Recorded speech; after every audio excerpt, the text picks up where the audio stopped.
Quería, antes de empezar la clase,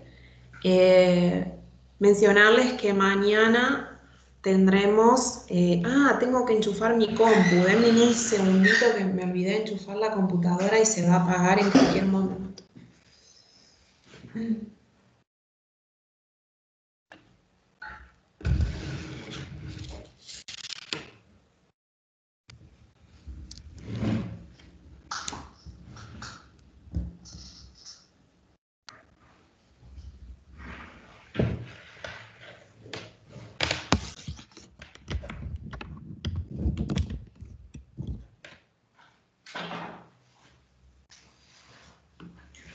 Ahora sí. Quería mencionarles que mañana, viernes a las 9, vamos a tener el parcial escrito recuperatorio para los alumnos que en su momento estaban aislados o con certificado. Los esperamos en el aula, una de las aulas grandes que dispuso la facultad para exámenes, que es en el primer piso. Cualquier cosa le consultan a Lorena dónde queda el aula. Es en el primer piso, en Facultad de Ciencias de la Salud, es un aula para muchas personas, para conservar el aforo del distanciamiento, así que a las 9 de la mañana son aproximadamente 30 alumnos que tienen que rendir la parte escrita mañana. Y luego lo que no terminemos hoy, lo daremos el lunes a las 13:30 para terminar con el tema de hoy o poder dar el caso clínico que ejemplifica grandemente los temas de hoy. Así que dicho eso, también quiero mencionarles que estamos viendo de organizarnos para recuperatorios de parcialitos de alumnos que han estado aislados en su momento. Creo que la semana que viene les pasaremos más información de cómo va a ser la modalidad para recuperar los parcialitos que tienen que hacerlo los chicos que participaban de los prácticos, pero por comisión virtual porque estaban aislados en ese momento. Va a ser un solo recuperatorio para todos los parcialitos y obviamente que es opcional de aquel alumno que quiera recuperar, porque a lo mejor tiene un solo parcialito al que le falta y está permitido tener 1, 2, 3 o 4 ausentes de parcialitos, pero si los quieren recuperar, va a haber por lo menos los parcialitos que corresponden a los temas, a los contenidos del primer parcial, ¿sí? Desde adaptación celular hasta antes de neoplasia, que fueron los temas que entraron para el primer parcial.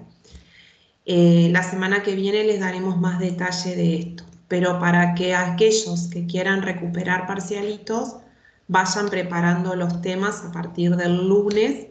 Después de los que tengan que recuperar el parcial, pueden ponerse a preparar esos recuperatorios de parcialitos. Bueno, ahora sí, creo que la grabación se inició. Una consulta. Nuestro parcialito de neoplasia va a ser Va a ser recuperado el un martes. solo recuperatorio de parcialitos para todos. Así que ahí recuperarán Juan y neoplasia, el que quiera recuperar el de neoplasia. Dale, dale, dale. Bien. Voy a comenzar a compartir entonces el PowerPoint.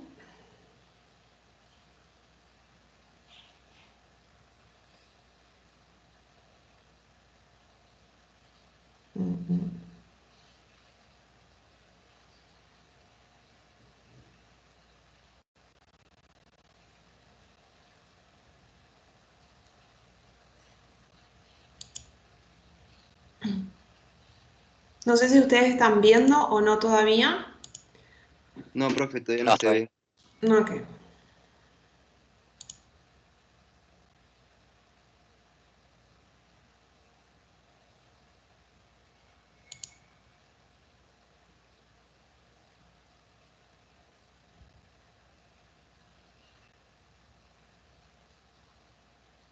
¿Ahora sí? Ahora sí, profe. Sí. Bueno, No sé por qué motivo, pero yo lo estoy viendo como muy pequeño y quisiera a ver si lo puedo aumentar.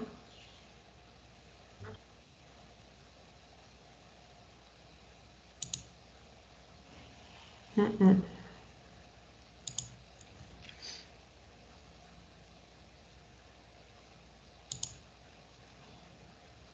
¿Ustedes lo ven bien? ¿Les ocupa toda la pantalla?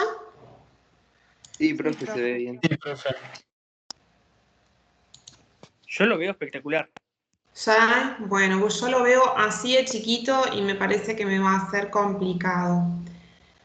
A ver si... Ahí capaz que lo voy a ver mejor. Bueno, hoy los temas que vamos a ver se relacionan con trastornos hemodinámicos. Los temas que tenemos que ver corresponden, no recuerdo bien a qué capítulo del Robbins, creo que es 4, a ver, capítulo 4 del Robbins, e incluye los siguientes temas: edema, hiperemia y congestión, hemorragia, los tipos de hemorragia, trombosis, embolia, shock y coagulación intravascular diseminada, y los infartos. Muchas de estas palabras ya las conocemos, pero ahora vamos a ver cada definición, concepto, la fisiopatogenia, vamos a ver las causas y, por supuesto, los cambios morfológicos que ocurren en los tejidos que están afectados por estos trastornos. Vamos a empezar por el edema. El edema es un aumento del líquido del espacio intersticial. Eso implica que tiene que haber una salida del líquido desde las paredes vasculares hacia el intersticio. Esto se debe porque hay un aumento de la presión hidrostática, que es la presión que está dentro de los vasos, y ese aumento de la presión hidrostática hace que el líquido salga hacia el intersticio. También puede ser porque hay una disminución de la presión osmótica. La presión osmótica está ejercida por la cantidad de proteínas que están circulando en el plasma. Una disminución de la presión que ejercen las proteínas, la disminución de la presión oncótica, generaría que el líquido se extravase y salga hacia el intersticio. Luego también pueden ser por mecanismos, por ejemplo, inflamatorios. Nosotros vimos que cuando se activa la inflamación, los fenómenos vasculares hacían un aumento de la permeabilidad de los vasos, generando la salida del líquido. Tenemos que saber cuáles serían esas causas, ¿no es cierto?, y por qué ciertos trastornos como la insuficiencia cardíaca, la insuficiencia hepática o la insuficiencia renal llevarían a esta manifestación del edema. Básicamente la insuficiencia cardíaca, la disminución del gasto cardíaco, generaría un aumento de la presión hidrostática a nivel de las venas retrógradamente, generando un aumento de la presión hidrostática venosa a nivel pulmonar o a nivel de vena cava inferior y por lo tanto de los miembros inferiores, y ese aumento de la presión hidrostática dentro de las paredes venosas haría que salga el líquido al intersticio, generándose el edema. En la insuficiencia renal, por ejemplo, más que la insuficiencia renal, en un síndrome nefrótico, que es cuando hay una filtración excesiva de las proteínas y hay salida de las proteínas hacia la orina, pérdida de proteínas, esto disminuiría la presión oncótica. También cuando hay algunos trastornos, bueno, como ya dijimos, O mencionamos la clase pasada, hay enfermedades nutricionales donde hay un déficit del aporte proteico, también esto determinaría una disminución de la presión oncótica, por lo tanto se generarían edemas generalizados. En la insuficiencia hepática, cuando ya no hay más síntesis de proteínas, también la disminución de la producción de proteínas generaría una disminución de la presión oncótica y por lo tanto una mayor salida del líquido al espacio intersticial. Todas estas causas generarían entonces edema. Podemos repasar en este cuadro, que lo van a tener en el libro también, un aumento de la presión hidrostática, lo generaría una disminución del retorno venoso. Por ejemplo, en la insuficiencia cardíaca congestiva vamos a encontrar edemas generalizados, en la pericarditis constrictiva, en las ascitis por cirrosis hepática. También en la disminución de la presión osmótica del plasma la vamos a ver en cirrosis hepáticas, en estados de malnutrición, lo que ya habíamos mencionado.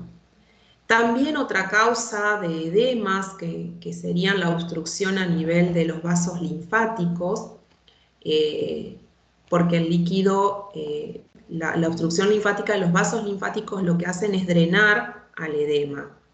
Si hay una obstrucción de las paredes de los vasos linfáticos, se generaría esa acumulación de líquido. En este caso, los linfedemas, así denominados, estarían dados por procesos inflamatorios, que podrían ser causas infecciosas, o por neoplasias que obstruyan el drenaje linfático, o posquirúrgicas, cuando hay una cirugía oncológica con resección de ganglios linfáticos y hay grandes rupturas de los trayectos linfáticos. Estos se van a generar una obstrucción con el desarrollo de los linfedemas. La retención de sodio también, cuando hay una ingestión excesiva de sal, acompañados de una insuficiencia renal, o cuando hay alteraciones en la reabsorción del sodio, por ejemplo, en la hipoperfusión renal, cuando hay una insuficiencia cardíaca que determina que haya hipoperfusión renal, se va a ver más retención de sodio. Por activación del sistema de renina-angiotensina-aldosterona. Esto generaría la retención de agua y sodio, un aumento de la presión hidrostática con la consiguiente formación de edemas. Los procesos inflamatorios, como ya mencionamos, tanto la inflamación aguda, la inflamación crónica, sobre todo relacionados con la angiogénesis.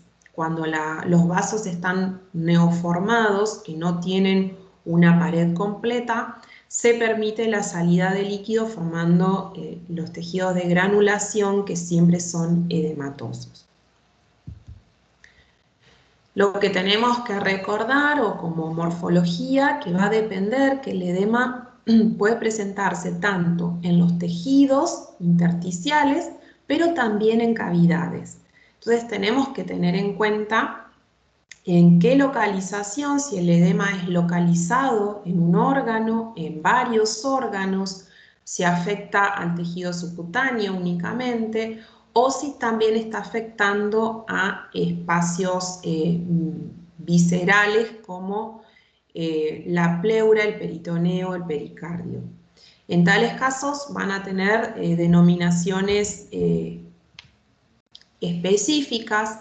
El hidrotórax también se lo llama derrame pleural, cuando el líquido de edema se acumula en el espacio pleural. Hidroperitoneo, también denominado ascitis, cuando el líquido se acumula en el espacio peritoneal, entre las dos hojas del peritoneo, parietal y visceral. Ahí, en ese espacio que generalmente es virtual, que no se lo ve, pero entre esas dos capas del peritoneo se puede acumular líquido. Lo mismo sucede con el pericardio. En ese espacio se puede acumular líquido exudado o trasudado. El edema puede ser generalizado, afectando todos los tejidos, como tejidos subcutáneos, de todo el cuerpo, incluyendo estos derrames, y entonces lo denominamos un edema generalizado o anasarca. Dado las características que pueden tener estos líquidos que extravasan y que se encuentran fuera de las paredes vasculares, estos se pueden denominar si son exudados o trasudados, dado las características que tiene el líquido. Los exudados sabemos que son generados por un aumento de la permeabilidad y se relaciona mucho con los procesos inflamatorios. Entonces, estos líquidos van a tener una gran cantidad de células y de proteínas, por lo tanto van a tener una densidad elevada. Los trasudados se deben a un aumento de la presión hidrostática o una disminución de la presión oncótica, y por lo tanto estos líquidos van a ser con menos celularidad y menos cantidad de proteínas, por lo que van a ser, digamos, de una densidad más baja que la de los exudados. Esto nos permite, esto se analiza mediante laboratorio citoquímico de los líquidos para intentar determinar la causa. Sabemos que los exudados se asocian a procesos inflamatorios y los trasudados se asocian a más procesos hemodinámicos, como aumento de la presión hidrostática o disminución de la presión oncótica. Para repasar un poquito la morfología del edema, vamos a mencionar que hay situaciones donde el edema puede generar emergencias clínicas. Un edema de pulmón, como vemos en la foto, que el espacio alveolar se rellena de un líquido o de un material que es hialino claro, es que los alvéolos están representados, que los alvéolos están repletos de agua o líquido. Alteración obviamente para la insuflación de los pulmones por aire, por lo tal lleva a una disnea que puede ser progresiva o una disnea más bien de instauración aguda, donde puede generar una insuficiencia respiratoria aguda. Por lo tanto, el edema de pulmón, que puede verse mucho asociado a insuficiencias cardíacas, es una emergencia clínica. Lo mismo sucede el edema cerebral, que puede ser localizado alrededor de un área de necrosis, alrededor de un área de hemorragia, alrededor de un tumor, pero puede ser generalizado en casos de encefalitis o de procesos infecciosos o de trastornos hemodinámicos más severos. El edema generalizado del cerebro también puede ser una emergencia clínica. El edema generalizado va a hacer que veamos el cerebro con aumento del tamaño de las circunvoluciones que quedan como aplastadas contra el cráneo y una disminución de los surcos cerebrales. Así se lo vería, el cerebro estaría más pesado, y el riesgo es que, como el cerebro está contenido por un espacio, por la calota craneana, que viene a ser como rígida, el cerebro no puede expandirse, y por lo tanto, por el único lugar donde puede protruir es a nivel del foramen. Entonces, el edema generalizado corre el riesgo de que el cerebro haga una protrusión como una herniación del cerebro, con el riesgo de producir la muerte del paciente. Por lo tanto, un edema cerebral generalizado es una emergencia clínica también. El edema laringio, que puede acompañar a reacciones de hipersensibilidad de tipo 1, la anafilaxia, en reacciones alérgicas, también puede pasar a ser una emergencia clínica. El edema, que puede ser localizado en zonas declives, pueden ser en miembros inferiores o pueden ser, si el paciente está en decúbito dorsal, puede ser que el edema se localice sobre la espalda o sobre la zona sacra del paciente. Es un edema que no genera tanta emergencia y se lo puede identificar teniendo en cuenta el signo de la fobia o del Godet, que es la compresión hacia la zona edematizada sobre una superficie ósea, se comprime por un instante y cuando se suelta deja el sitio marcado dado la presencia del edema. En los miembros inferiores lo que vamos a denotar que hay pérdida de la protrusión de los maléolos, por lo tanto el pie va a estar como hinchado, aumentado el volumen. También hay que tener en cuenta que en los estados de malnutrición, la pérdida de peso no puede evidenciarse debido a que la acumulación de agua genera un aumento del peso. Bien. Ya mencionamos las causas, entonces recuerden la insuficiencia cardíaca, los estados de malnutrición proteica, el síndrome nefrótico con pérdida de proteínas por el riñón, son causas importantes de edemas generalizados. Las obstrucciones tumorales de la vía linfática también son causas de edemas localizados, también denominados linfedemas.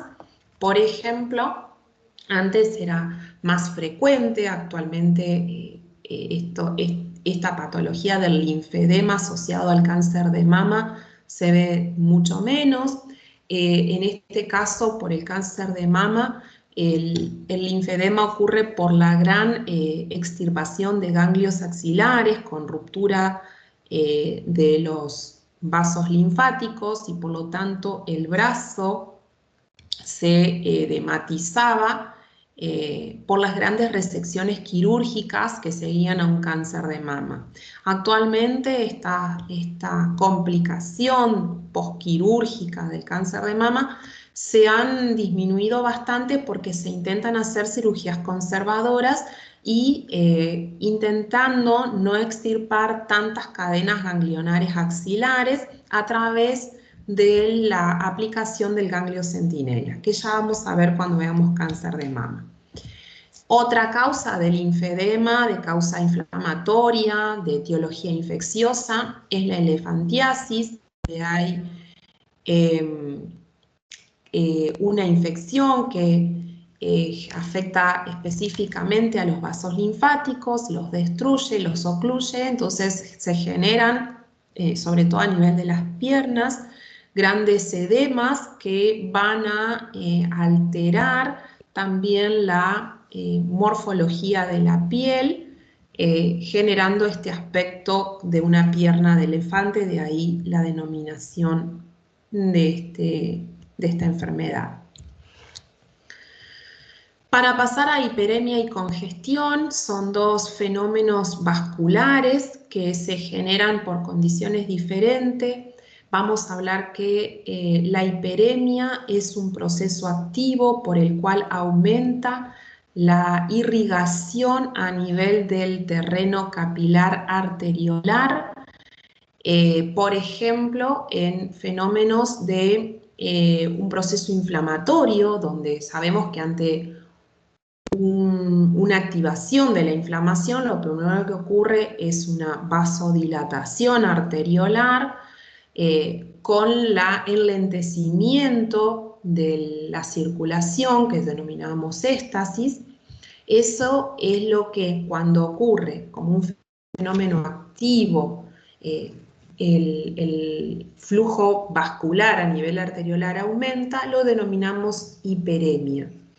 También la hiperemia se puede ver en órganos, por ejemplo los músculos, cuando estos son utilizados para aumentar, por el aumento de la demanda muscular, se aumenta el flujo en un órgano o en este caso en los músculos, la red vascular capilar arteriolar se dilata, se aumenta el flujo vascular y esto es la hiperemia. La hiperemia se va a morfológicamente traducir en un aumento de la coloración rojiza del tejido. Histológicamente lo que vamos a ver es vasos arteriolares o capilares dilatados, repletos de hematíes. En la congestión, la diferencia es que, como ustedes los ven ahí en la imagen, la dilatación es venular, capilar venular, donde el lecho capilar venular es el que tiene mayor cantidad de flujo. Esto ocurre de forma más bien pasiva y sería, por ejemplo, dado por una éstasis, por una oclusión tal vez venular o por una postura, por ejemplo, las personas que tienen que estar paradas muchas horas, se produce una éstasis como un enlentecimiento del retorno venoso, entonces la sangre comienza como a depositarse sobre el lecho venular, capilar venular, dilatándolo y aumentando el flujo en esta zona. Como no es un proceso activo, le decimos que es un proceso más pasivo y, por ejemplo, a nivel cuando hay alguna obstrucción del flujo, entonces retrógradamente se aumenta la éstasis y la congestión de las venas. El ejemplo más característico es a nivel de los miembros inferiores. Como ocurre mucho en los miembros inferiores, vamos a ver que la coloración de los tejidos no es tan rojiza, sino más bien azulada, porque la cantidad de sangre que se estanca es venosa. Esa es la diferencia. Entonces, hiperemia es un proceso activo que ocurre a nivel capilar arteriolar y la congestión es un proceso pasivo que ocurre a nivel capilar venular. Profe, ¿me escuchas? Sí, te escucho, Pablo. Pasa que tengo el internet medio malo y hace rato estaba intentando hacer acuerdo lo de la lista. No sé si se escuchó. Ay, no escuché, gracias, porque me llegan los mensajes, pero no los leo porque me interrumpen, gracias. Ahora tomo la lista. No sé cuántos compañeros tenemos, ahí me fijo. Tenemos 103, a ver si puedo descargar lista de asistencia. Gracias, Pablo, por interrumpirme y ayudarme.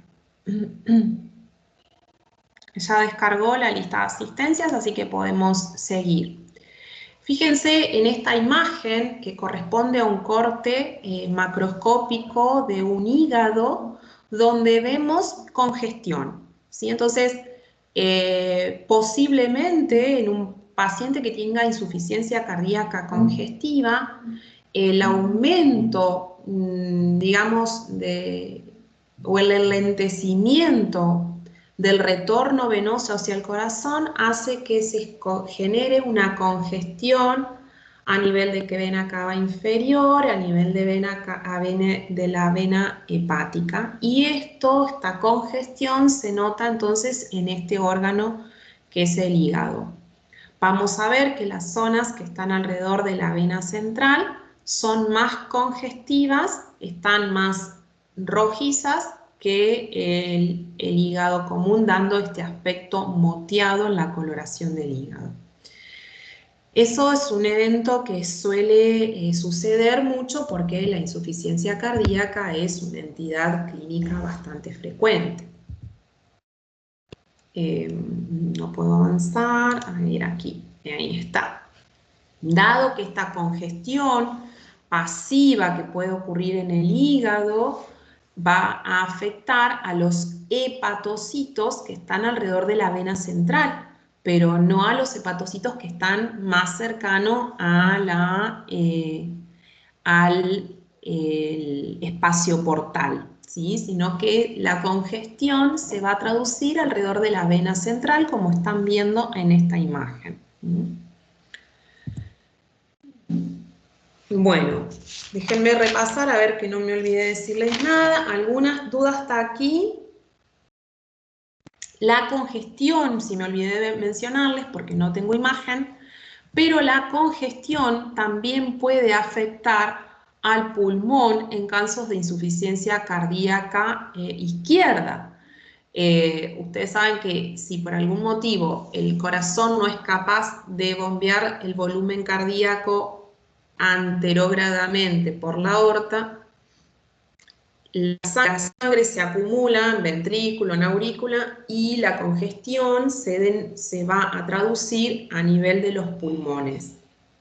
En el pulmón congestivo lo que podemos encontrar es que van a estar aumentados en su peso, dado la mayor cantidad de sangre que tienen que albergar los vasos.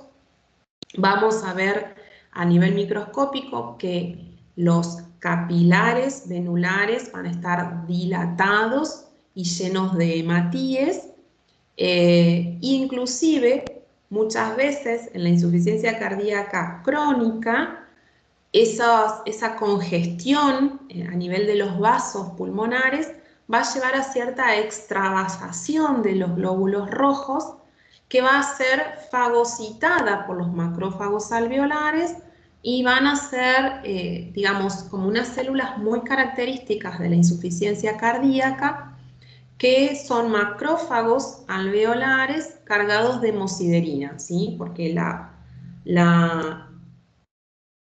glóbulo rojo que es extravasado, que se sale por la gran congestión, luego se metaboliza y se forma la hemosiderina. Entonces, esas serían células características de la insuficiencia cardíaca que la veríamos en el pulmón. Cuando la insuficiencia cardíaca es congestiva, o sea que también afecta a la parte derecha del corazón, también se traduce entonces esta congestión a nivel del hígado, como mencionamos anteriormente. Bueno, la diferencia entonces es que congestión e hiperemia son los cambios y fenómenos que ocurren dentro de la luz de un vaso. La hemorragia es cuando hay salida de los glóbulos rojos hacia el intersticio por ruptura de la pared de los vasos, básicamente de efecto traumático, o también porque hay trastornos en la coagulación, donde los fenómenos que alteran a la coagulación no estarían trabajando bien y por lo tanto hay salida de la sangre hacia el espacio intersticial.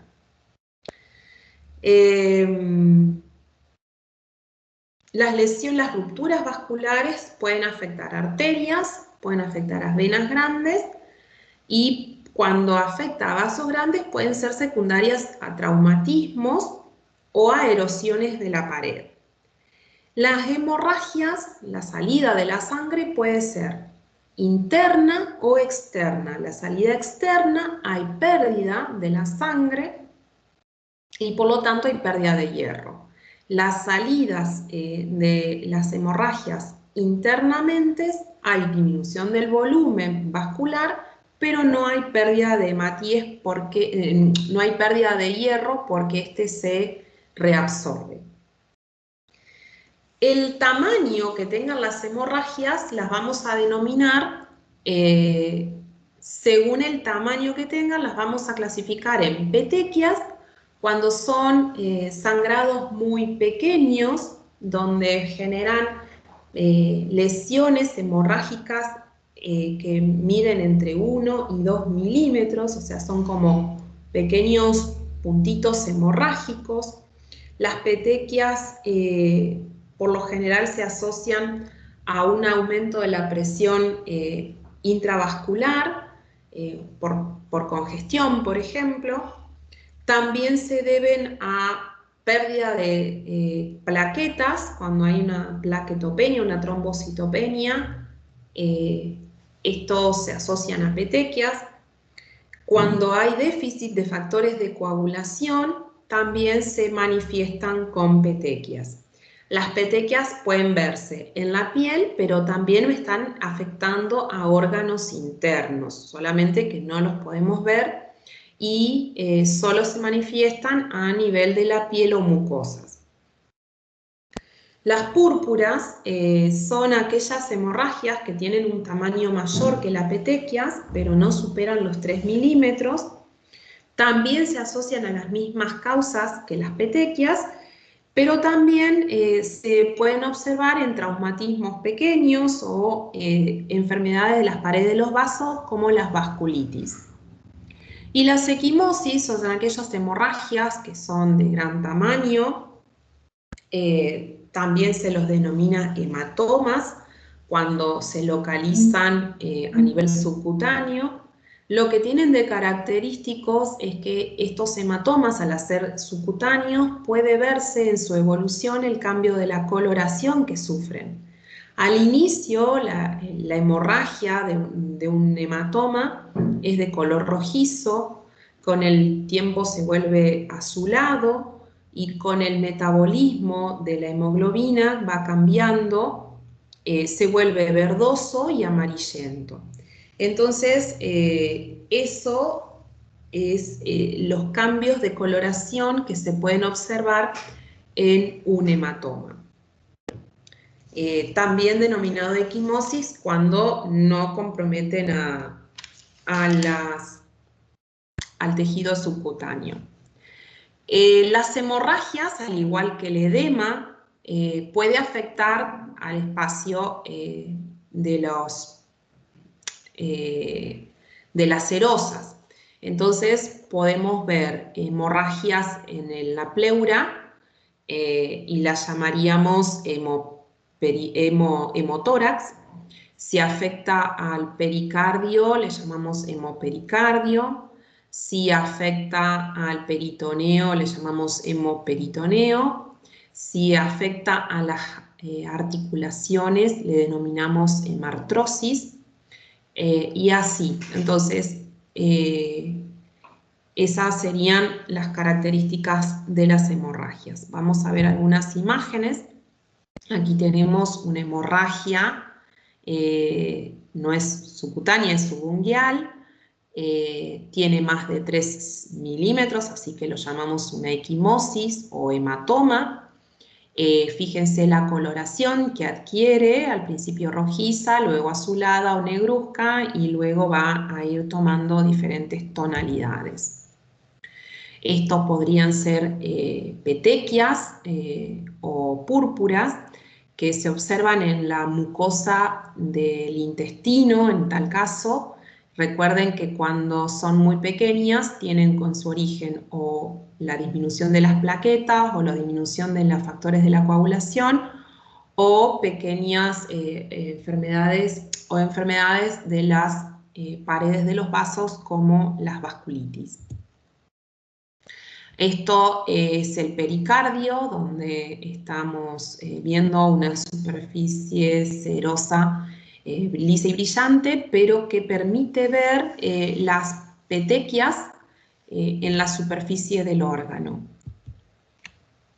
En el cerebro también pueden ocurrir hemorragias que pueden ser petequias o púrpuras así, o pueden ocurrir grandes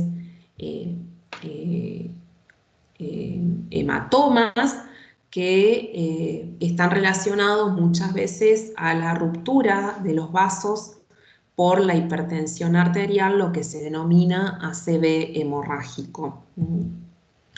Acá tenemos una equimosis o hematoma en la piel de un brazo, puede ser traumática. Con los días, recuerden los cambios de coloración. Acá tenemos una equimosis o un hematoma cerebral. Esto posiblemente es una ACV de tipo hemorrágico. La causa siempre de esto es la hipertensión arterial.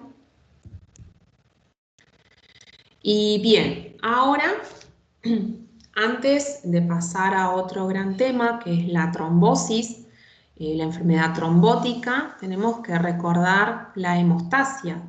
La hemostasia depende de la integridad de las paredes vasculares, de la funcionalidad y cantidad de las plaquetas y de la presencia de los factores de la coagulación, para mantener la integridad de las paredes vasculares.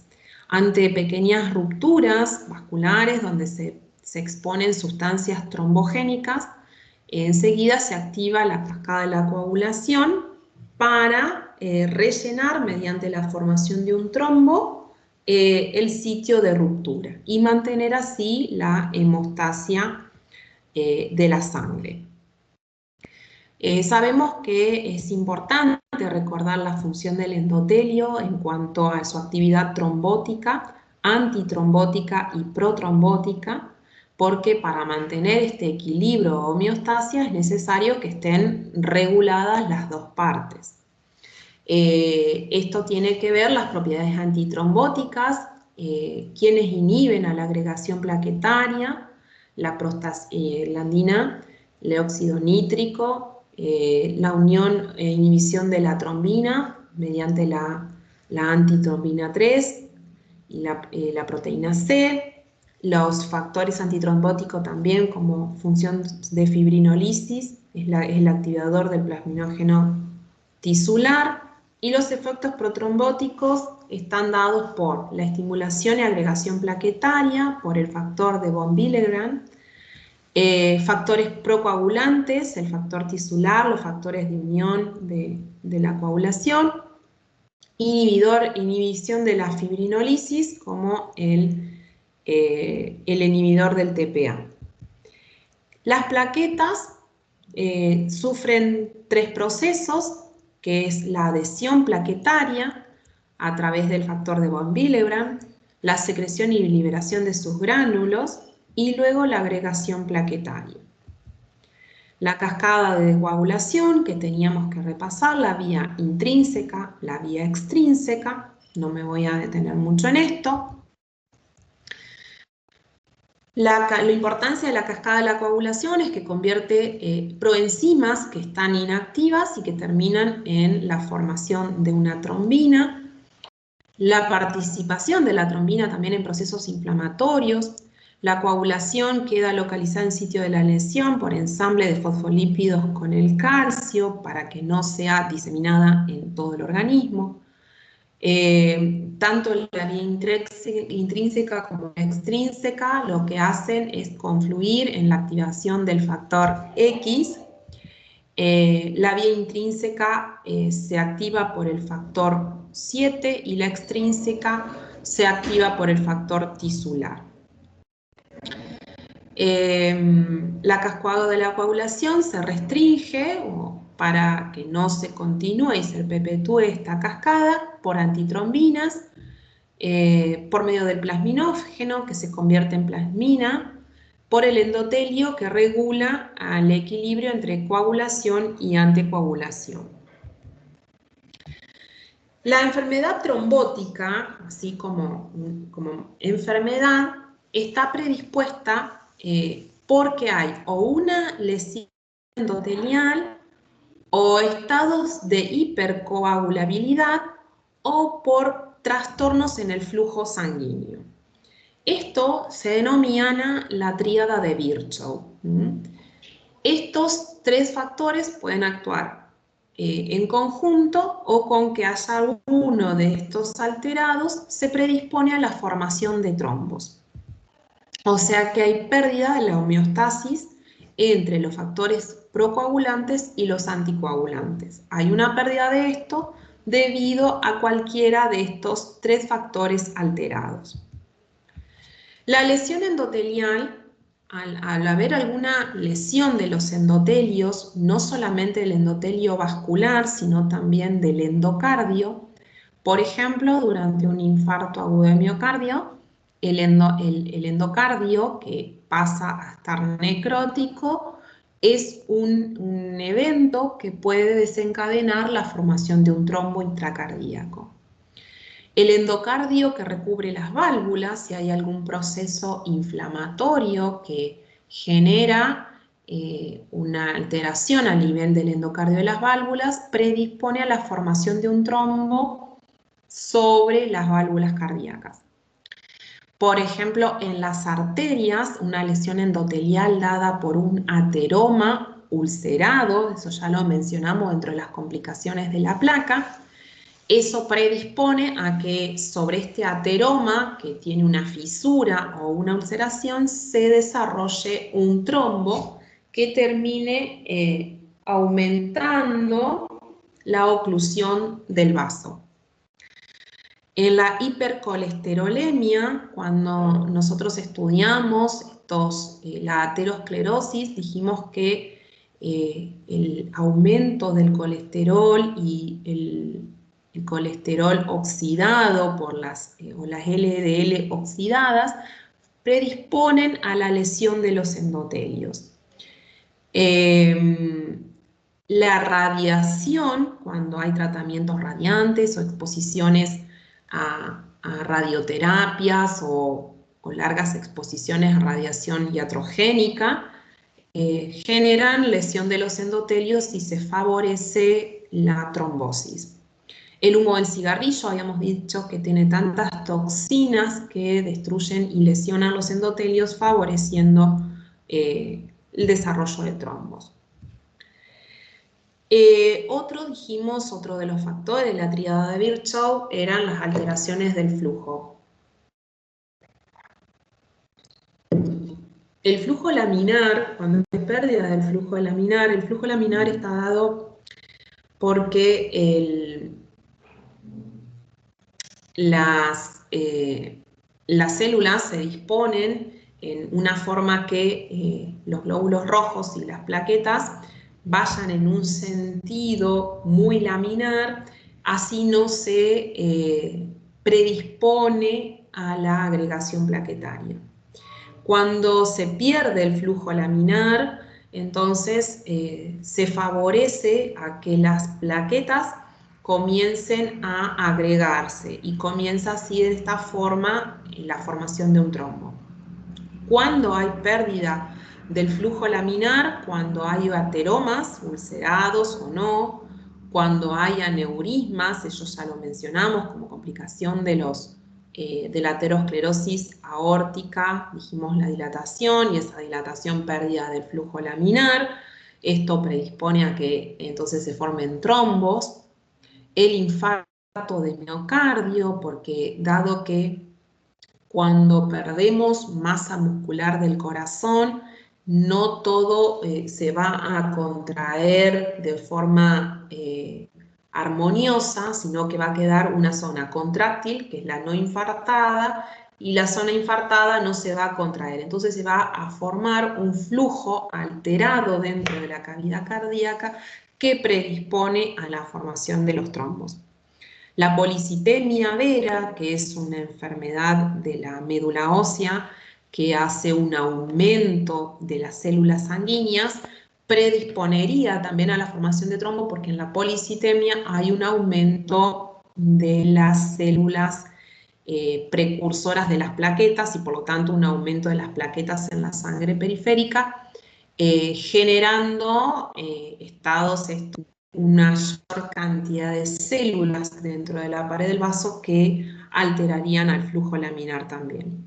La anemia falciforme, que es un tipo de anemia que ya vamos a estudiar más adelante, que se deforman los glóbulos rojos y terminan alterando, digamos, se terminan ocluyendo las paredes de los vasos por estos glóbulos rojos que pierden su forma y no logran atravesar las paredes vasculares más finitas, y entonces ahí se alteraría el flujo laminar también, provocando estados de trombosis. Y bueno, los estados de hipercoagulabilidad, que pueden ser trastornos hereditarios, como mutaciones del factor 5, que es una de las enfermedades de estados de hipercoagulabilidad más frecuentes hereditarias, o podrían ser secundarios, como por ejemplo estados de hipercoagulabilidad secundarios relacionados a grandes periodos de inmovilización, como puede ser, por ejemplo, viajes extremadamente largos, donde la persona no se movilice, no camine, estadios prolongados en la cama por alguna otra enfermedad, el infarto agudo de miocardio, lesiones tisulares luego de grandes intervenciones quirúrgicas, sobre todo después de grandes fracturas y quemaduras, donde no recuerdo bien cómo es el hecho, pero en realidad las quemaduras también favorecen a la coagulación intravascular diseminada, que la vamos a ver después.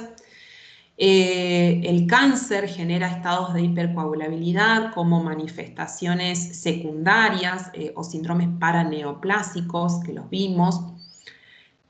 Trombocitopenia inducida por la heparina, situaciones con el síndrome de anticuerpo antifosfolipídico que genera estados de hipercoagulabilidad, lo mencionamos cuando vimos lupus.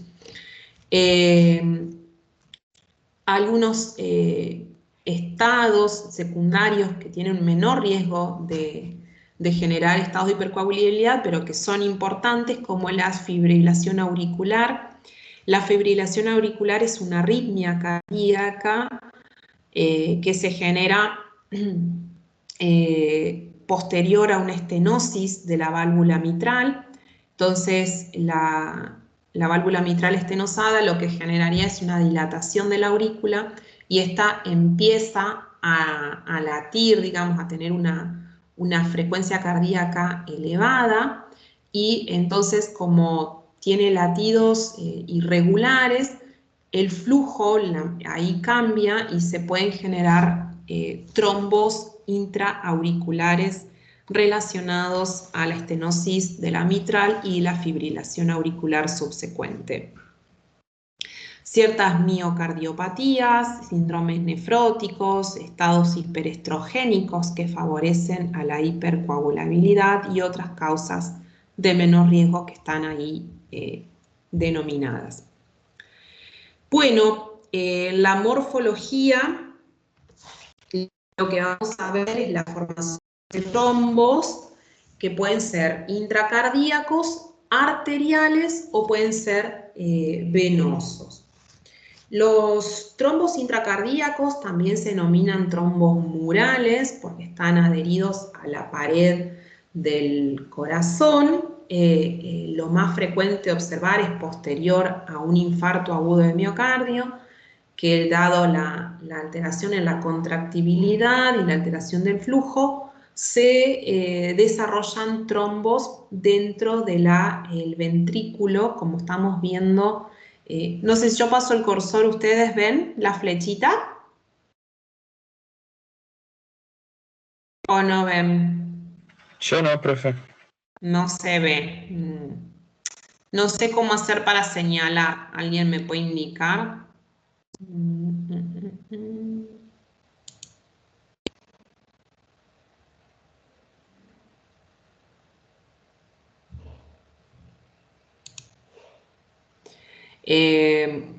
Bueno, en esta imagen es una imagen de un corte del corazón donde se exponen las dos cavidades ventriculares. ¿Sí, Juaní?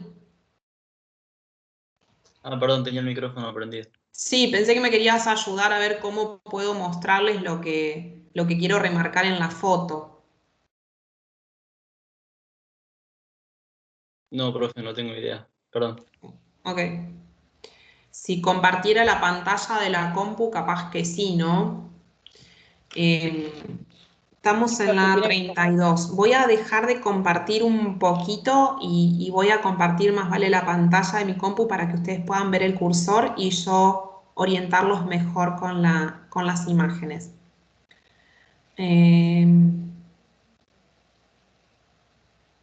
¿Alguien me está... William, te veo a vos, estás compartiendo contenido. Quiero compartir pantalla, escritorio.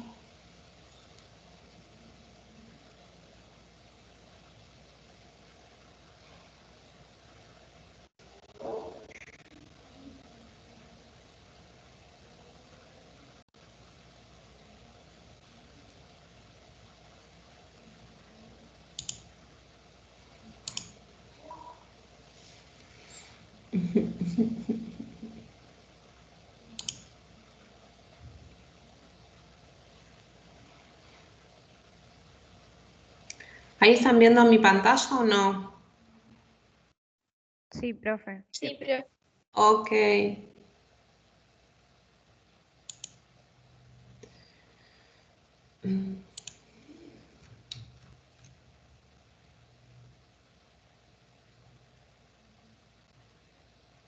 ¿Ahora sí ven el cursor mío?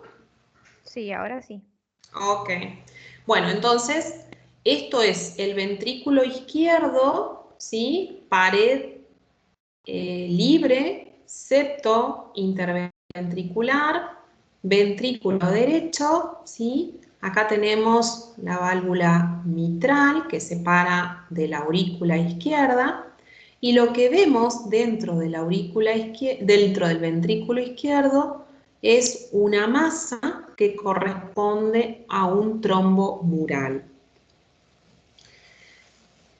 Están siempre adheridos a la pared en algún sitio, están adheridos porque es donde comenzó la acumulación o la agregación plaquetaria sobre la pared.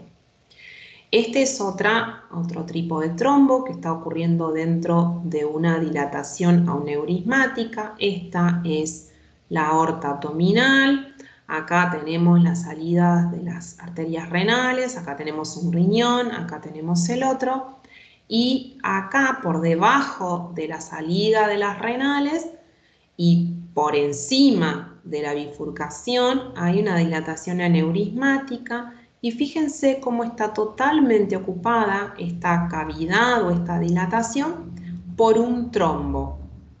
El trombo, macroscópicamente, podemos verlo que tiene como líneas, ¿sí? Por aposición de glóbulos rojos y fibrina y plaquetas, que también eso lo podemos ver al microscopio, denominado líneas de Sand. No tengo otra imagen. Aquí estamos viendo una visión microscópica de un trombo y podemos observar cómo hay áreas más rosadas y áreas más rojizas. Esas son las que denominamos líneas de Sand, porque es la aposición de glóbulos rojos y plaquetas y fibrina. Acá en este caso sería una pared venosa que está ocluida totalmente por un trombo que ocupa toda la luz. Tenemos diferencias entre los trombos venosos y los trombos arteriales. Los trombos que se forman en las arterias suelen ser trombos oclusivos, pueden estar afectando a las coronarias, a las cerebrales y también inclusive a las femorales. Por lo general, los trombos que ocurren en las arterias están asentadas sobre un área de ateroma, sobre una placa de ateroma. Los trombos que ocurren en el terreno venoso suelen... y lo que no mencioné de los trombos arteriales es que están constituidos predominantemente por plaquetas, fibrina, pocos glóbulos rojos y algunos leucocitos que quedan atrapados. En cambio, los trombos venosos están compuestos predominantemente por eritrocitos y se deben, sobre todo, los trombos que pueden producirse en las venas profundas de los miembros inferiores, son debido a éstasis sanguínea, a congestión pasiva. Eso haría que los trombos se vayan formando entonces por estados de hipercoagulabilidad que tienen que ver con largas horas de inmovilización, en este caso de las piernas. Entonces los trombos que se forman en las venas tienen su origen en la parte más distal y se forman por aposición de mayor cantidad de glóbulos rojos. Por lo tanto, cuando estos trombos venosos crecen, se crecen aumentando su extensión hacia proximal, ¿sí? Es como que el inicio del trombo es más distal y se va aumentando su tamaño, creciendo hacia proximal. Como quien dice, crece hacia dirección del corazón. Los trombos venosos que ocurren en los miembros inferiores, sobre todo en las venas profundas, que se llama flebotrombosis, tienen riesgo de que este trombo que se va formando pueda ir desprendiendo pequeños fragmentos de trombos que, como viajan por circulación venosa hacia cavidades derechas del corazón y luego pasan hacia la circulación pulmonar y podrían enclavarse en capilares del pulmón. Esto se llama tromboembolismo pulmonar.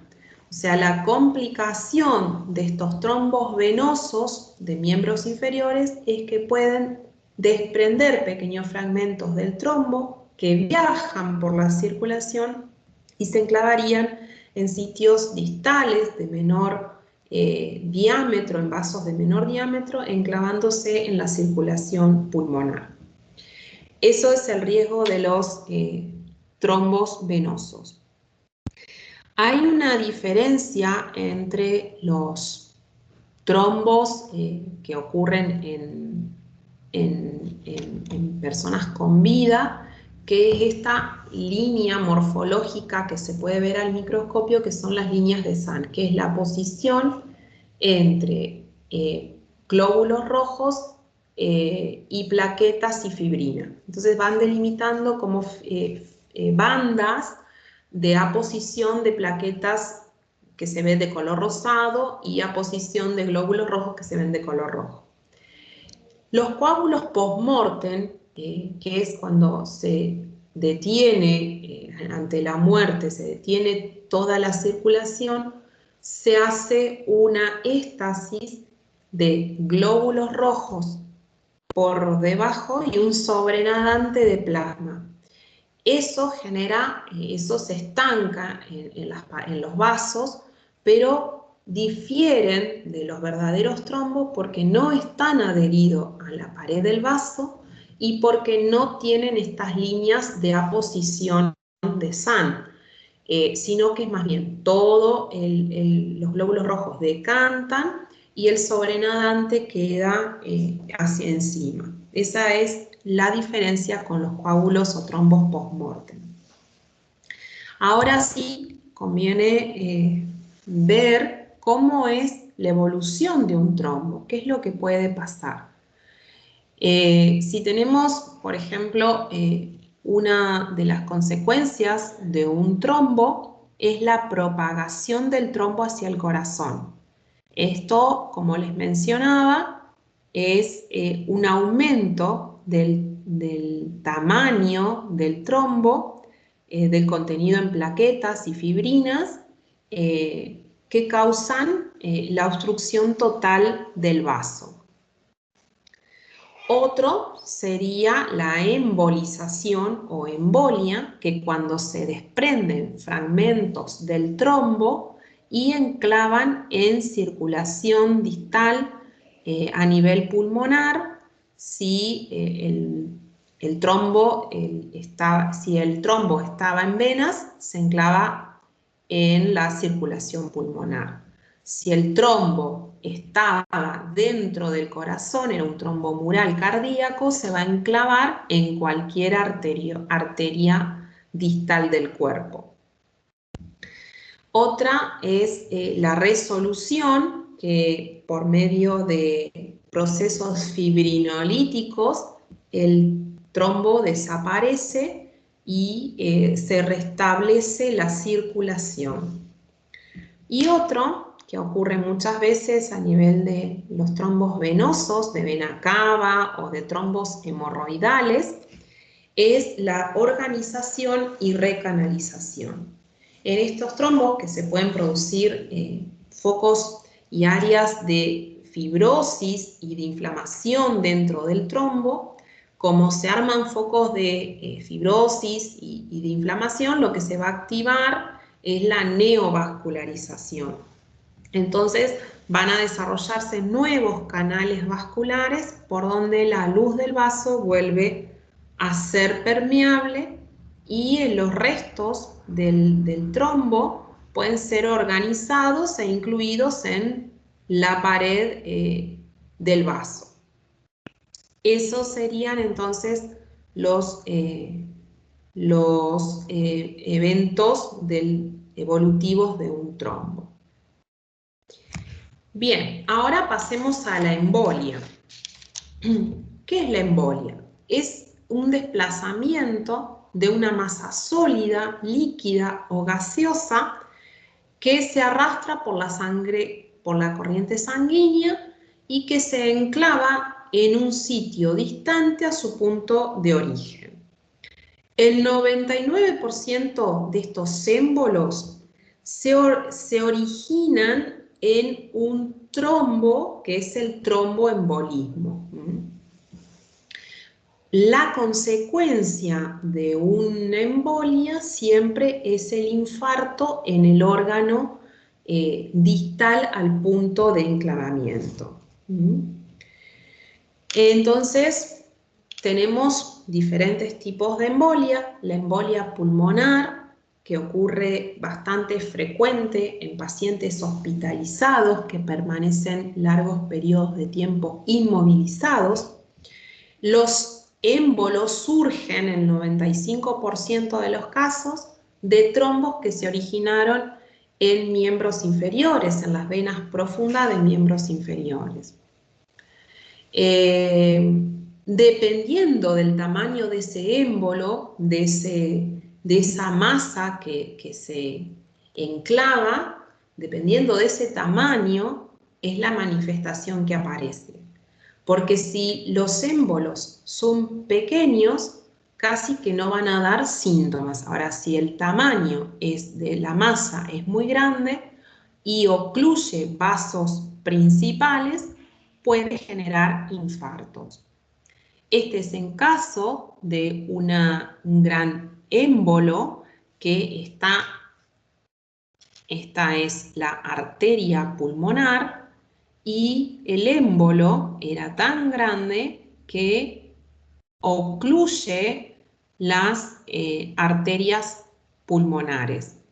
Esto genera un tromboembolismo pulmonar que puede tener graves consecuencias clínicas hemodinámicas que pueden llevar a la muerte del paciente instantáneamente. Puede haber émbolos mucho más pequeños que ocluyen circulación más distal, más periférica y por lo tanto pueden provocar en el pulmón pequeños sitios de hemorragia o de necrosis, pero que no afectan a la vida del paciente. Aquí tenemos otro pulmón, fíjese, es un pulmón completo, donde la arteria pulmonar, bastante troncal, está totalmente ocluida por la presencia de un émbolo. En la microscopía lo que vamos a ver este es el parénquima pulmonar, los espacios alveolares. Esta es una arteria grande y fíjense que dentro tenemos un émbolo, no está adherido a la pared porque esto no se formó acá, sino que vino viajando, enclavó acá y está formada esta masa por hebras de fibrina y de glóbulos rojos. Por lo tanto, es un émbolo de un trombo. ¿Puede ocurrir embolias en la circulación general? Claro, son menos frecuentes y la mayoría de ellos están originados en estos trombos intracardíacos que se desprenden y ocluyen sitios distales de múltiples órganos. Estos trombos intracardíacos se pueden formar luego de un infarto agudo de miocardio o luego de una estenosis mitral en la fibrilación auricular. Esos trombos atraviesan la válvula aórtica, viajan y se enclavan en cualquier arteria del organismo. Pueden afectar a venas, a arterias femorales, pueden afectar a carótidas, pueden afectar a mesentéricas, a arterias renales, a arterias esplénicas y producir infartos en órganos distales. Hay otras sustancias, dijimos que lo más frecuente de los émbolos es que se originan en un trombo. Pero hay otras sustancias que pueden viajar por la sangre que pueden provenir, por ejemplo, de la médula ósea. En este caso serían una embolia grasa. Se originan esta embolia grasa, estos émbolos de grasa, en fractura de huesos largos o en pacientes que han sufrido grandes quemaduras o traumatismos. Fragmentos de tejido adiposo, entonces, viajan por la circulación y producen los mismos trastornos hemodinámicos con el consecuente infarto en órganos distales. La embolia, como puede viajar por una vena, puede enclavar en el pulmón y producir síndromes de insuficiencia respiratorias, o si viajan por las arterias, pueden producir trastornos neurológicos, si ocurrirían, ¿no es cierto?, émbolos a nivel del cerebro. Este es un ejemplo donde vemos una pared venosa. Esto es un parénquima pulmonar, acá veo algunos alvéolos, y lo que yo observo dentro de la luz es un émbolo que está formado por tejido adiposo y células hematopoyéticas. Esto es entonces proveniente posiblemente de una fractura y la médula ósea de los huesos se introdujo dentro de un vaso y viajó por la circulación hasta enclavar. Otra sustancia que puede embolizar y viajar por la circulación es el líquido amniótico. Durante el parto es una complicación del parto y posparto que tiene una alta mortalidad. Lo que vamos a ver es que el líquido amniótico atraviesa y viaja por la circulación de la madre, generando estados de insuficiencia respiratoria. Lo que vamos a encontrar en la microscopía es todo el contenido del líquido amniótico, que va a tener células escamosas de la piel del feto, va a tener el pelo del feto, que es el lanugo, puede haber mucina. Todo el contenido lo vamos a encontrar dentro de las paredes de los vasos, en este caso del pulmón. Muchas veces este tipo de enfermedad se asocia a que posteriormente la mamá puede desarrollar una coagulación intravascular diseminada, agravando el cuadro clínico, puede acompañarse de edema de pulmón y daño alveolar difuso que complica el cuadro clínico de la madre. O sea, el embolia del líquido amniótico no es un trastorno frecuente, pero que tiene una alta mortalidad. Entonces, lo que vemos en esta microscopía es parénquima pulmonar. Acá les estoy remarcando un espacio alveolar Y dentro de esta pared de un vaso, lo que yo veo son restos de queratina o de células escamosas que provenían del feto. Aquí lo que yo estoy interpretando, que estoy viendo, es solamente dentro de la pared de un vaso como un megacariocito, como para denominar que esto es una célula hematopoyética que posible... Ah, no, perdón, estamos en líquido amniótico. Esto es una célula del citotrofoblasto o del sinciciotrofoblasto que también ha estado en el líquido amniótico. Otro tipo de émbolos, que ya los vimos en el capítulo de neoplasia, son los émbolos tumorales. Ustedes saben que las células, cuando están creciendo el tumor, muchas adoptan la capacidad de invadir tejidos y de invadir vasos. Una vez que invade el vaso, esa masa tumoral puede viajar hacia órganos distantes. Esos émbolos, entonces, de masas tumorales también pasan a ser oclusivos digamos, en terminaciones distales de los vasos, solamente que aquí, además de ocluir, lo que hace estas células tumorales es decrecer en órganos distantes, dando origen a las metástasis. Bueno, nos queda un tiempito. Yo necesito tomarme 5 minutos para estirarme y descansar la voz, así que si les parece, hacemos un pequeño recreo de 5 minutos.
Bueno, vamos a seguir. Yo estaba compartiendo.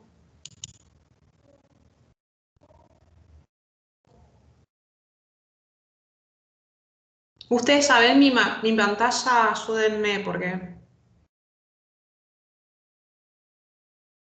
Sí, profe, se ve su pantalla. Ah, ok, genial, muchas gracias. Bueno, ya hemos visto muchas veces las palabras asociadas que vamos a estudiar ahora. Infartos. Los infartos son áreas de necrosis de causa isquémica porque hay una interrupción en el riego arterial o una alteración en el drenaje venoso en un determinado tejido. En el 99% de las causas, los infartos son originados por procesos de trombosis o de embolia.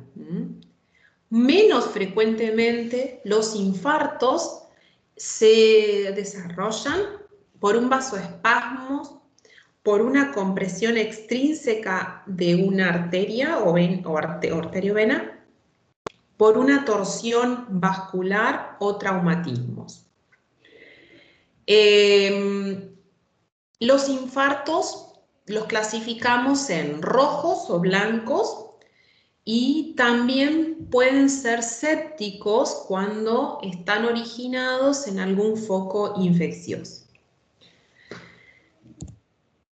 Los infartos rojos ocurren en situaciones en órganos que tienen doble circulación, como en el ejemplo del pulmón, en donde en realidad en los órganos que tienen doble circulación es más raro que se formen los infartos. Es el ejemplo del pulmón y del hígado. Estos órganos tienen la doble circulación. En el hígado sabemos que tanto el hígado recibe sangre a través del sistema porta y a través de la arteria hepática. Entonces, este órgano tiene una doble circulación arterial, por lo tanto es raro que se produzcan infartos. Si desarrollaran sitios de necrosis, esos órganos hacen que, como tiene una doble circulación y la oclusión sería de uno de esos dos, por la otra arteria sigue llegando sangre y por lo tanto la zona de necrosis es roja. Lo mismo sucede a nivel del pulmón, en que está la arteria pulmonar y las arterias bronquiales que irrigan el pulmón, entonces los infartos realmente son extremadamente raros, pero si ocurriesen, la oclusión de un vaso generaría la necrosis y la irrigación a través del otro vaso, la llegada de sangre y por lo tanto ese infarto se convierte en rojo. Los infartos rojos también se dan cuando la oclusión o la causa es una alteración en el drenaje venoso. Por ejemplo, en las torsiones donde los órganos se tuercen a nivel de su eje vascular, como por ejemplo el ovario se suele torcer, sobre todo cuando hay algún tumor o un quiste que lo haga aumentar su volumen y se tuerce sobre su propio eje. Esa torsión lo que hace es un stop en la circulación arterial, pero también una oclusión del drenaje venoso. Por lo tanto, la necrosis no puede drenar la sangre venosa, entonces el infarto es de color rojo. Situación idéntica y similar ocurre a nivel del testículo, donde el infarto sería por torsión y también sería de tipo rojo. Los infartos en el cerebro, los infartos hemorrágicos que ocurren por un accidente cerebrovascular, Los infartos rojos en el cerebro son causados por crisis hipertensivas que rompen las paredes de las arteriolas, generando áreas de hemorragia. Los infartos blancos son los que ocurren en órganos con terminación arterial única, como por ejemplo el corazón, el bazo. No mencioné que el infarto en el intestino también es rojo, eso lo hemos visto muchas veces en la macro de los prácticos cuando vimos necrosis. Vimos que el infarto o la necrosis en los intestinos es roja. Seguimos con los blancos. En el bazo y en el corazón, la terminación arterial única determina que el infarto es blanco.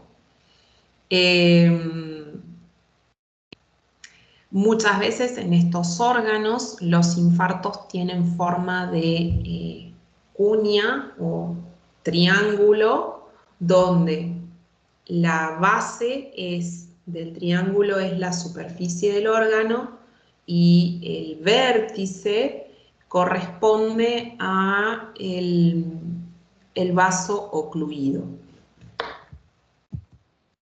En el riñón el infarto es también blanco y la sustitución del tejido necrótico es por fibrosis, por lo tanto determina en este sentido un área cicatrizal por la fibrosis post-necrosis.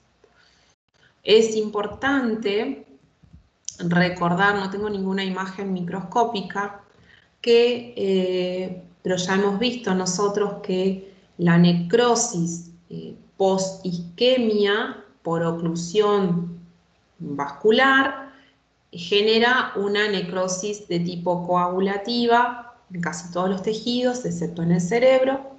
Y lo que sí sabemos es que la necrosis puede ser ópticamente visible si transcurren algunas horas desde provocado el sitio de isquemia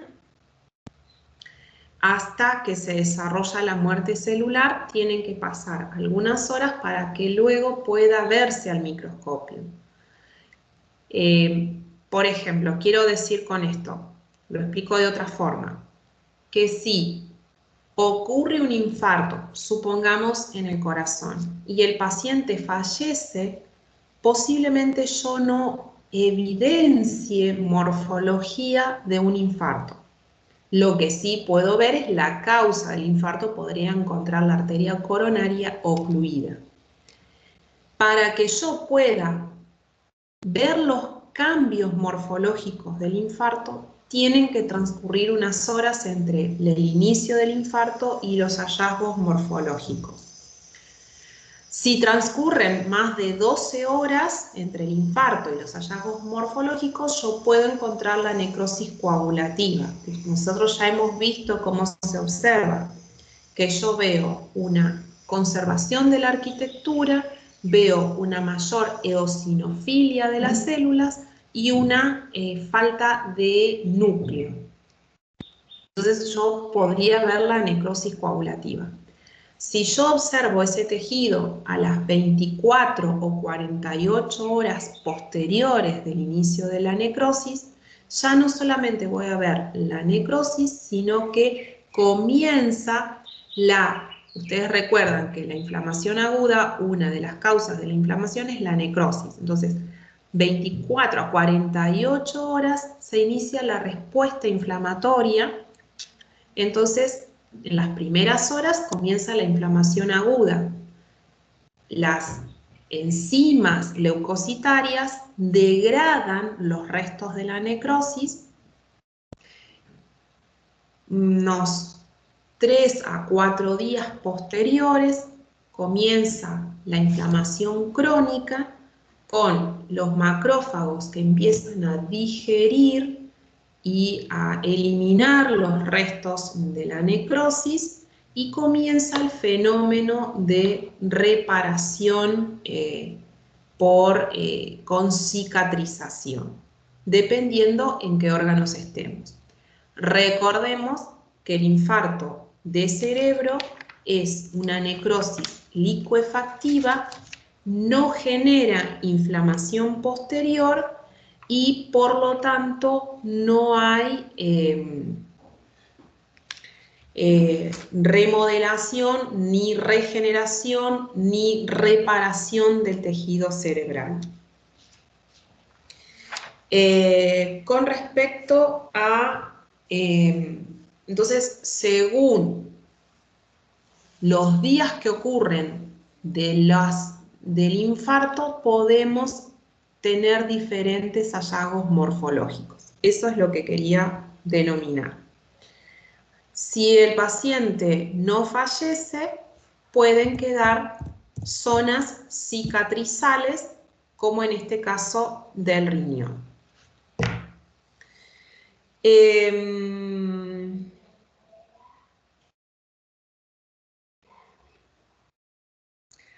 Hay algunos infartos que se originan en vegetaciones cardíacas que están presentes, por ejemplo, en una endocarditis infecciosa. En ese caso, como hay una causa infecciosa, esos émbolos que se generen de esa vegetación van a producir el impacto sobre un órgano distal y ese émbolo que contiene bacterias o microorganismos va a generar un infarto que denominamos infarto séptico. O sea, en el lugar del infarto también vamos a encontrar restos de bacterias aparte del tejido necrótico. Profe, Son ¿puedo hacer una complicaciones pregunta? de la endocarditis bacteriana. Sí, ¿quién me habla? Lisius. Lisius. Profe, sí. En esta imagen ahí del riñón que está bien rojo, ¿este sería un infarto blanco o rojo? No, en el riñón, vuelvo aquí, como la circulación arterial es única y distal, los infartos en riñón son blancos. Sí. Lo que nosotros estamos observando aquí, que el infarto generó días posteriores una cicatriz, que es la que yo te estoy delimitando con el cursor. Esta es la cicatriz blanquecina que quedó posinfarto. Esto, Dale. el resto que está en el polo superior y en el polo inferior es parénquima sano, normal, dijéramos, ¿no? Ah, bueno, perfecto. Buenísimo. Gracias, profe. Bien. ¿Qué determina que aparezca o no un infarto en un órgano? Es importante tener en cuenta ciertos factores. Las condiciones de la circulación local. Vamos a ver que los infartos agudos de miocardio muchas veces podemos encontrar coronarias totalmente ocluidas, pero el paciente nunca desarrolló un infarto. ¿Por qué? Porque la oclusión ha sido, de las coronarias ha sido paulatina y el paciente ha podido desarrollar circulación colateral que irrigue al miocardio. Entonces es muy importante que hay ciertos factores que influyen o no en la aparición de infartos que tienen que ver, por ejemplo, con la circulación, las condiciones de la circulación local. Es importante también tener en cuenta la velocidad con la que se produce la oclusión, porque bueno, si la oclusión es, como yo le digo, paulatina, lenta, en el transcurso de mucho tiempo, hay posibilidad de que el paciente vaya desarrollando una circulación colateral que irrigue el resto del órgano. También hay que tener en cuenta qué vulnerabilidad tiene el tejido que tiene la isquemia, o si el tejido es más resistente a la hipoxia. No es lo mismo la hipoxia que puede soportar el cerebro o que no puede soportar el cerebro que la hipoxia que puede soportar, por ejemplo, el bazo. porque son órganos que tienen diferencias en la resistencia a la hipoxia. Y también es un factor muy importante a tener en cuenta la concentración de oxígeno en la sangre, porque aquellos pacientes que tienen trastornos respiratorios y tienen muy poca oxigenación de la sangre, van a tener mayor predisposición a desarrollar infartos. Bien, pasemos a mencionar algunas palabritas. Chicos, yo tal vez no terminemos de dar la clase hoy, yo 15 y 20 tengo que dejar porque tengo una reunión. Así que lo que no demos hoy, nos encontramos el lunes a las 13:30 y terminamos. Y terminamos shock, coagulación intravascular diseminada y el caso clínico. El shock es un estado de hipoperfusión generalizada que se debe a que hay o una disminución del gasto cardíaco o una disminución del volumen efectivo de sangre circulante y que genera en el organismo, en el cuerpo humano, hipotensión arterial con deterioro de la perfusión tisular y desarrollo de hipoxia celular. El shock puede ser de origen cardiogénico por un infarto de miocardio, por una ruptura del ventrículo, por ciertas arritmias, por ejemplo la taquicardia ventricular de alta frecuencia, taponamientos cardíacos, tromboembolismo pulmonares. Estas situaciones generan que el corazón no puede eyectar el volumen sanguíneo habitual y por lo tanto todo el organismo está hipoperfundido y hipóxico. El shock hipovolémico es aquel que ocurre después de grandes hemorragias con gran pérdida del volumen sanguíneo y grandes pérdidas de líquidos por quemaduras, por ejemplo, o traumatismos importantes. Entonces hay un volumen de sangre insuficiente y se genera este estado en todo el organismo de hipoperfusión e hipoxia. Y otro tipo de shock es el shock séptico, en donde hay un cuadro de sepsis, una infección generalizada, sobre todo debido a presencia de toxinas bacterianas que generan una gran vasodilatación de todo el organismo con un aumento de la permeabilidad y en los vasos de toda la circulación. Esa gran vasodilatación en todo el organismo genera que haya una disminución del flujo en órganos importantes. Entonces se genera la hipoxia en órganos importantes. El shock séptico en el 70% de las veces su etiología son bacilos gram negativos, entonces este shock anafiláctico está producido por las endotoxinas bacterianas.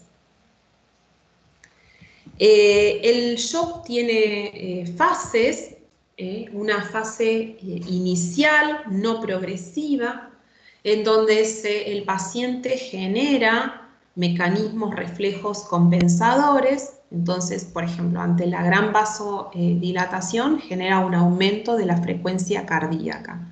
La disminución de la presión arterial genera un aumento de la frecuencia cardíaca. Entonces, estos mecanismos reflejos conservan que se mantenga la irrigación al cerebro, al corazón, y se genera una vasoconstricción cutánea. Entonces estos mecanismos reflejos lo que hacen es mantener irrigados los órganos vitales. Si en esta fase no se me arregla la causa que genera el shock, se pasa a una fase progresiva en donde ya hay hipoperfusión de los tejidos con presencia de acidosis metabólica, se acumula o se estanca la microcirculación, hay una gran disminución del gasto cardíaco y se producen lesiones endoteliales isquémicas y formación de un estado de coagulación dentro de los vasos de todo el organismo, coagulación intravascular diseminada. Luego ya esta fase es progresiva hacia una fase irreversible donde dada la hipoxia celular se liberan enzimas lisosomales, se altera, dada la hipoxia a nivel muscular, una disminución de la contractibilidad, por lo tanto entra en insuficiencia cardíaca, se genera una isquemia intestinal porque no hay llegada de flujo sanguíneo a los intestinos y se genera hipoxia. Y también hay una falta de flujo renal con alteración en la función renal. Entonces, los hallazgos que podemos encontrar en pacientes que tienen shock, a nivel del cerebro va a presentar una encefalopatía isquémica. A nivel del corazón vamos a encontrar áreas de necrosis, no verdaderos focos grandes de infarto, pero sino necrosis en bandas de contracción. Puede haber hemorragias subendocárdicas o necrosis de tipo coagulativa focal. En los riñones vamos a encontrar también necrosis tubular aguda.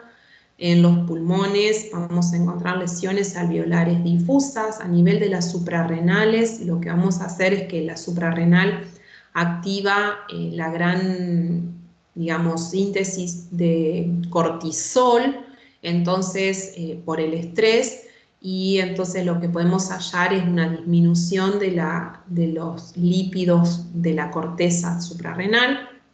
El tubo digestivo podemos encontrar focos de hemorragia por la coagulación intravascular diseminada. En el hígado podemos encontrar esteatosis y necrosis hemorrágica focal. Y por último, pero vamos a dejar acá y lo vamos a ver, ustedes léanlo para el lunes, es la coagulación intravascular diseminada. Es muy cortito las causas y por qué se produce, pero vamos a dejarlo para la próxima clase, que es el lunes a las 13:30, nos encontramos por acá. Bueno, chicos, gracias por su atención, espero que les haya servido. Gracias, profe.